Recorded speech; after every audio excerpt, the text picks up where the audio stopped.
Karoline, the DOJ and FBI have now concluded there was no Jeffrey Epstein client list.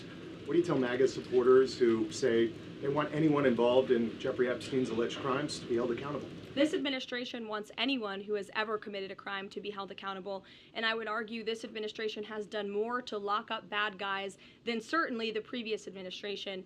And the Trump administration is committed to truth and to transparency. That's why the Attorney General and the FBI Director pledged at the President's direction to do an exhaustive review of all of the files related to Jeffrey Epstein's crimes and his death.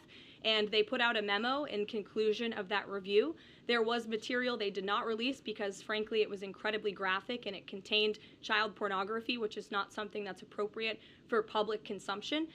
But they committed to an exhaustive investigation. That's what they did, and they provided the results of that.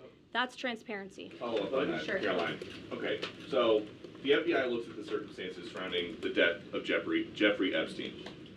According to the report, this systematic review revealed no incriminating client list. So what happened to the Epstein client list that the Attorney General said she had on her desk?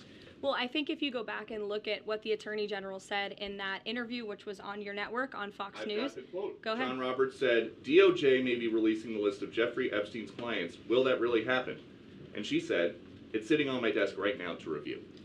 Yes, she was saying the entirety of all of the paperwork, all of the paper in relation to Jeffrey Epstein's crimes. That's what the Attorney General was referring to, and I'll let her speak for that. But again, when it comes to the FBI and the Department of Justice, they are more than committed to ensuring that bad people are put behind bars.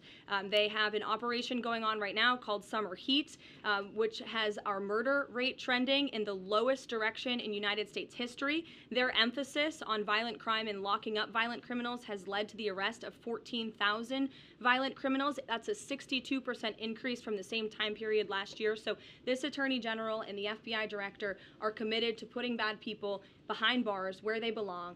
They promised an exhaustive review. That's what they did. For any further details, I would refer you to the Department of Justice.